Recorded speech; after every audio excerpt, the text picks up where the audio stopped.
Sorry अलग अलग થઈ જાય આમ એક સાઈડ જ આવું જોઈએ તમારે ઘરેથી આમ જી તમારા નામ? મારું નામ પરેશભાઈ પારેગી, પ્રમુખ શ્રી જામનગર જિલ્લા તલાટી મંત્રીમંડળ। આજરોજ અમે ગુજરાત રાજ્ય તલાટી મહામંડળના આદેશ મુજબ જામનગરના તલાટી મિત્રો માનનીય કલેક્ટર સાહેબ તેમજ માનનીય જિલ્લા વિકાસ અધિકારી સાહેબશ્રીને અમારા પંચાયત તલાટી મંત્રીશ્રીના જોબ ચાર્ટ અલગ કરવા બાબતે આવેદનપત્ર આપવા માટે આવ્યા છે અને આવેદનપત્ર પણ આપી દીધું છે।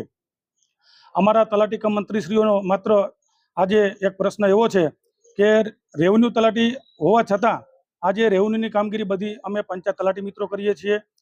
2022માં જ્યારે અમે હડતાલ કરી ત્યારે સરકારશ્રી દ્વારા કહેવામાં આવ્યું હતું કે તમારો જોબ ચાર્ટ અલગ કરી આપીશું, પરંતુ એનો આજે 4 વર્ષ જેટલો સમય જવા છતાં હજુ સુધી પંચાયત અને રેવન્યુ તલાટીએ કઈ કામગીરી કરવાની એની કોઈ ચોખવટ કરી નથી કે જોબ ચાર્ટ તૈયાર થયો નથી। એટલે આજે અમે આવેદનપત્ર આપ્યું છે। અમારી સરકારશ્રી પાસે મુખ્યત્વે માગણી એવી છે કે અમને રેવન્યુ તલાટી સમકક્ષ એટલે કે અમે પણ રેવન્યુ કામગીરી કરીએ છીએ, તમામ નમૂનાઓ નિભાવીએ છીએ, તો અમને 4400 ગ્રેડ પે આપો। જો અમને 4400 ગ્રેડ પે ન મળતો હોય તો અમારી પાસેથી તમામ રેવન્યુ પ્રકારની તમામ કામગીરી પરત લઈ અમારી પાસેથી તમામ જે રેવન્યુ નમૂનાઓ છે એ પરત લેવામાં આવે એવી અમારી માગણી અને લાગણી છે।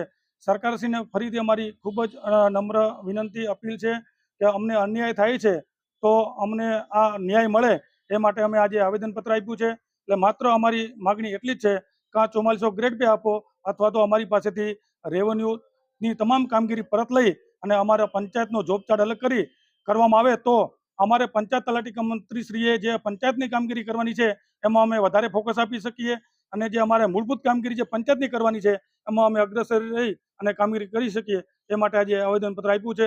જય હિન્દ, જય ભારત, વંદે માતરમ।